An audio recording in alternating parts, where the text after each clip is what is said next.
Hey everybody! In today's tutorial, I want to show you something that literally came to me in a dream. I had just ordered this new for the second half of Celebration stamp set called Pedal Pusher, and I was falling asleep one night thinking about what I could do with the images in this set, and I came up with the idea of having a puddle of water reflect the bike. And I even figured out how to do it before I fell completely asleep. And I remembered the next day. So, yay me. Anyway, it's a very easy technique, and I hope you enjoy it. Here's what this stamp set looks like. It has some adorable images that can be put into the little basket on the bike. It's a bicycle built for two. This stamp set is available for free with a $50 purchase. And here is the card that I made with it, with the little puddle of water reflecting the bike. I just love it. So to begin with, I have a piece of Post-it tape that I cut with this die. Do you recognize this die?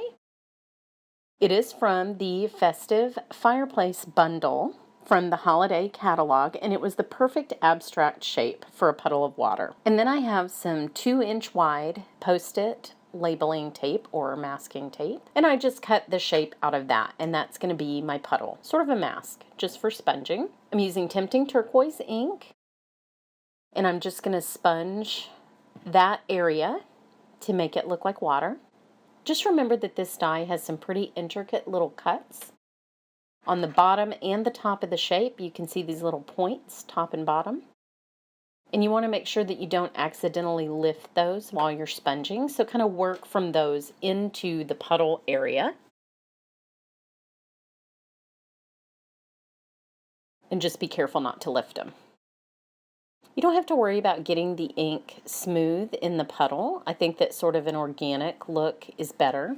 And after I sponge it, I'm going to go ahead and put the cut piece of the masking tape back into the opening. And just remove the tape around that. That's going to let me create the ground around the puddle. So I'll just hold that down and remove this tape, but you do want to save it. I am going to use that again. Then I'm just going to cut myself another piece of this tape, which I love, by the way. This stuff is the bomb, especially the 2-inch, which is a little harder to find. Sorry about the cat noises. I just got home and somebody wants me to pay attention to them instead of doing my video. So I'm going to create a horizon line with the other piece of tape, and I'm going to use crumb cake ink to create the ground around the puddle.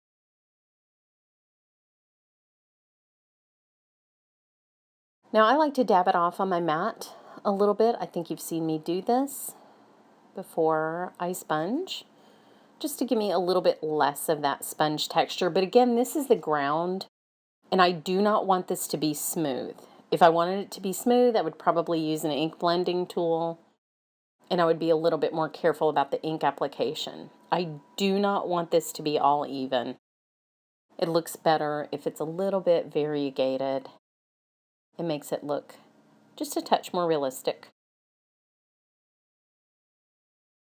So this comes together pretty fast. You want to make sure you get all the way up against the tape, and you'll see I'm also sponging from the masked piece out. That's helping me keep those little teeny pieces in place around the pool. And if your mask is a little bit off and you have a little white edge, you can always go over it with the crumb cake ink just to fill in those edges. It's okay if you get a little crumb cake ink into the pool. Now I'm going to replace the negative mask again. And actually, the first time that I made this card, I didn't do this. I stamped before I did. I didn't have to put this mask down again. I stamped after I sponged, but I also had time to wait for it to dry, and I didn't want to do that on video. So here I'm just replacing the mask again. But you can most definitely skip this step if you want to, and do the next step after you have sponged the pool the very first time. And you'll see what I mean in a minute. So I'm just going to wrap the tape around the back of the card, as I do need it to stay in place for this next step. And I have a mirror image piece of rubber from So Susie Stamps. I love this. It's just a great big smooth piece of rubber that you can use for this reflection technique. And I've set up the bike where it needs to be. That's how I positioned the tape in the first place, is I figured out where I wanted my bike to be, upside down.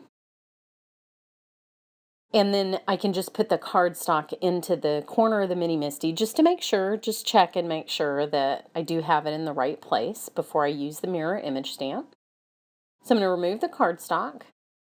And this is Archival Basic Gray ink that I'm using.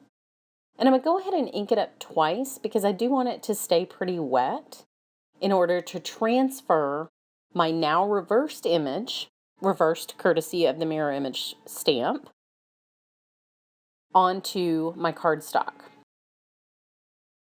So I put the cardstock in the corner of the mini misti and I just rub it to transfer that image. The ink is still wet on the mirror image stamp and it's reversing my image for me so it'll be a perfect reflection, which is very important if you have a non-symmetrical stamp image like I do with this bike. And now it's been transferred into that opening. The extra post-it note was just to make sure the handles didn't transfer too. So now I'm going to remove the tape, but I'm noticing that I got pink ink from the sponge all over the back of my cardstock, and I do not want it on the front. This happens to me daily. You can see I have ink all over my hands. So I'm going to clean them off with my absorber before I move on to the next step. Then I'll just peel this tape off. Remove the cardstock, and you can see, oh my gosh, I loved it so much the first time that I did it and it worked. It's so fun. So now I can stamp the image the correct side up, above the reflection. So I'll use the misti again. And at first I thought, oh, I'll just move the cardstock underneath the stamp, but it's actually just much easier just to position the stamp where I want it on the misti. And that way, if it doesn't ink perfectly the first time, I can stamp it again. So I'll just put the cardstock in the corner of the misti, make sure I got all the ink off. That's another classic Lydia mistake, is not getting the stamp completely clean before this step. Put it in the corner, and then I'll just line the wheels of the bike up so that they're touching, and you can see now how perfect that reflection is using that mirror image stamp. And with the misti, with mirror image stamping, what's so different about this process is that I could have inked that image multiple times and transferred it until it was perfect. Whereas without the misti, you just have to give it your best the first time and hope that the ink is saturated enough. But this makes it truly perfect. So there's the little pool, and here again is what it looks like on a finished card. I'm so pleased with this. I hope you enjoyed this technique. Thanks so much for watching.